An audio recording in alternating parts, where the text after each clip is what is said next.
como le he venido comentando, 2026 traerá consigo aumentos en diversos productos, servicios y trámites, de acuerdo con lo aprobado por la Cámara de Diputados, que ahora pasa al Senado de la República. Y vamos a platicar al respecto con Óscar Ocampo, director de Desarrollo Económico del Instituto Mexicano para la Competitividad. ¿Cómo estás, Óscar? Gusto saludarte. ¿Qué tal, Pascal? Buenos días. ¿Cuál es tu balance de lo que se aprobó en la Cámara de Diputados dentro del paquete fiscal 2026? En resumen, el gobierno necesita dinero. Ante la promesa presidencial de no llevar a cabo una reforma fiscal este sexenio, la respuesta es buscar dónde sí puedes incrementar impuestos por aquí, derechos por acá, para cerrar un poco el déficit. Que no sé, hay un límite muy importante de qué tanto más puedes recaudar con estas medidas, pero esa es la apuesta del gobierno, ¿no? Hay una necesidad de recaudación y lo vemos en los 26 aumentos de impuestos y derechos que se aprobó en la ley de ingresos. ¿Cuánto se recauda aproximadamente con esos 26 aumentos, Óscar? Si lo vemos como el total de la recaudación, estamos hablando de un monto muy pequeño. Estamos hablando de un monto que no te rebasa el 2% de la recaudación total. O sea, como te decía, es buscar por dónde se puede recaudar, pero a falta de una reforma fiscal no es un monto significativo.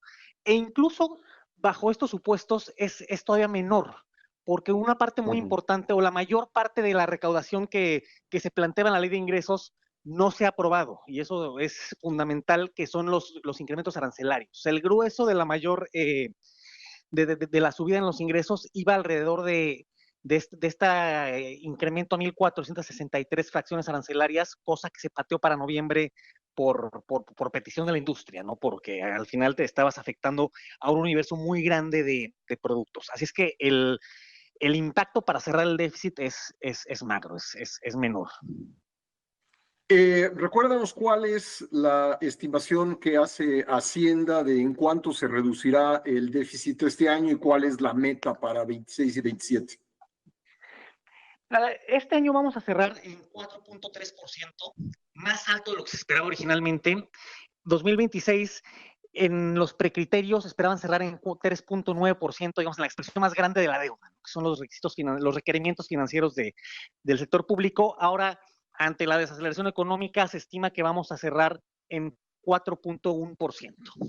Y ya, es decir, se desacelera las ambiciones de cerrar el déficit. Que, a ver, esto es una buena noticia, porque la economía global se está desacelerando, tenemos la incertidumbre con Estados Unidos, así que una política agresiva para cerrar el déficit podría resultar contraproducente en este momento. Es que la estimación de Hacienda te diría que es prudente en ese sentido. ¿Y estas modificaciones en la recaudación alcanzarán para lograr esa meta? Probablemente no, y te voy a decir por qué. Esta meta del cierre de déficit parte de un supuesto optimista de crecimiento económico, ¿no? Que de un crecimiento cercano al 2%, entre 1.3 y 2.3% para el próximo año, que está por encima de todos los pronósticos, digamos, de instituciones independientes, de bancos, etcétera. Ahora, todo puede pasar, ¿no? Al final, el próximo año va a ser particularmente incierto por qué sucede o no suceda en julio con la revisión del TEMEC. Pero igual, si no se cumple el pronóstico de crecimiento de Hacienda, no se va a cumplir la meta de cerrar el déficit en 4.1%.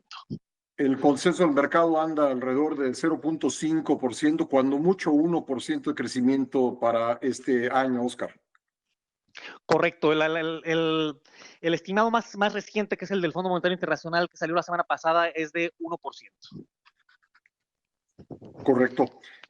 Bueno, entonces, pues dependemos del crecimiento para poder lograr esa meta de 4.1% de déficit, ¿verdad? De cerrar 2026 con 4.1%, exactamente. Sí, y 4.3 al cerrar este año. Correcto. Bueno, pues permítame hacer una pausa. Me gustaría preguntarte un poco más sobre estos pues diferentes aumentos, preguntarte si para ti se está cumpliendo la promesa reiterada muchas veces de que no habría incrementos en impuestos, o podemos considerar que estos son efectivamente incrementos en los impuestos y derechos. Te preguntaba, Oscar, antes del corte, ¿estos aumentos constituyen la creación de nuevos impuestos o no? No constituyen la creación de nuevos impuestos, pero sí constituyen, por ejemplo, aplicar el IEPS a conceptos que antes no se aplicaban. Por ejemplo, los videojuegos violentos, ¿no? Que tienen una tasa de 8%, o las bebidas azucaradas, es decir, los refrescos con edulcorantes, o los refrescos de dieta, que antes no estaban grabados con IEPS, como sí lo estaban los refrescos con azúcar, y ahora tendrán una tasa menor que la de los refrescos, que será de 3 pesos por litro, la de bebidas de dieta será de 1.5 pesos por litro, pero ese sí es un impuesto nuevo. Ya. Ante esto, ante lo que nos comentabas el bloque anterior de que probablemente con todo y estos aumentos no se alcance la meta de dejar el déficit en 4.1% en 2026, ¿consideras que nos estamos acercando a una reforma fiscal? Mira, te lo pongo en los siguientes términos. El gobierno no puede mantener el régimen fiscal como está, es decir, no hacer una reforma fiscal con la política de apoyos a Pemex, con el gasto social, ¿no? Tienes que elegir entre eso.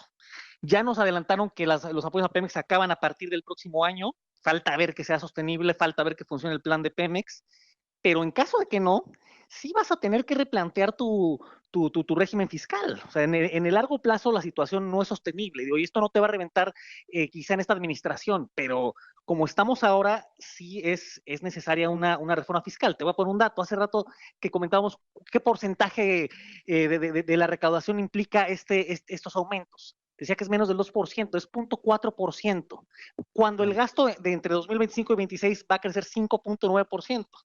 Es que no estás cubriendo ese diferencial, y al final del día, lo que comentábamos en el bloque anterior, ¿no? Dado que no puedes recortar el gasto, tu espacio fiscal para recortar gasto es complicado, ¿no? No puedes recortar el gasto de inversión, no puedes recortar el gasto social, no puedes recortar el servicio de deuda. O sea, el espacio fiscal de donde puedes hacer recortes es cada vez más reducido. O sea, al final la mejor receta para finanzas públicas sostenidas es tienes que crecer. O sea, ese es en el fondo Y no la estamos respuesta creciendo. hacia la sostenibilidad de largo plazo. Y no estamos creciendo, exactamente. Sí.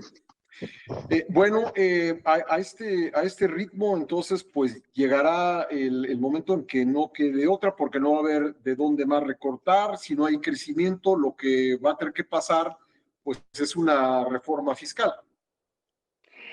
En el mediano plazo va a tener que darse, ahora, lo van a patear lo más que se pueda, ¿no? Porque el costo político de hacerlo hace que ningún gobierno quiera meterse en ese tema, pero la solución de mediano de largo plazo pasa por una reforma fiscal necesariamente.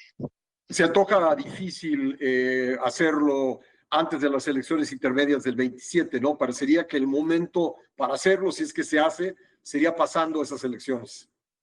La posibilidad aquí a 2027 es cercana a cero.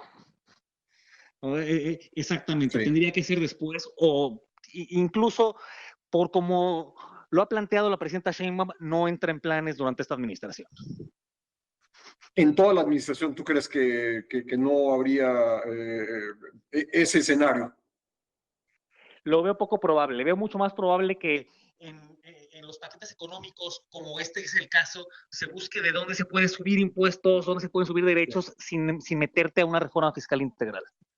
Oye, y por el lado de la eficiencia recaudatoria, digamos, pues cobrarle a personas que por una u otra razón no han pagado, pues, ¿crees que se pueda lograr algo más o ya se llegó al tope de la eficiencia recaudatoria? Aunque creo que se puede seguir creciendo en ese rubro, ¿no? Y eso hay que decirlo, el SAT ha hecho un buen trabajo recaudando. El último año creció más de 6% la recaudación de ISR, por ejemplo, que va más o menos 70-80% de la recaudación total. Y si vemos la composición de los ingresos del Estado mexicano, la realidad es que sí se nota un crecimiento muy importante de la parte impositiva, ¿no? Contrario a lo que pasaba hace 15, 20 años, Hoy por hoy, de los 8.7 billones de pesos que va a ingresar el Estado mexicano sin contar deuda, 5.8 vienen de impuestos y eso es una muy buena noticia, ¿no? Eso no sucedía en el pasado y los últimos 10, 15 años se ha incrementado de forma muy importante la recaudación. Ahora eso te puede resolver el problema que hablamos, no al 100%, ¿no? Al final, en algún punto vas a topar con pared, pero sí es cierto que el SAT ha hecho un buen trabajo en ese rubro. Bueno, pues ahí está, Oscar, te agradezco mucho que nos hayas acompañado esta mañana. Encantado, Pascal. Hasta luego. Gracias, Oscar Ocampos, director de Desarrollo Económico del INCO.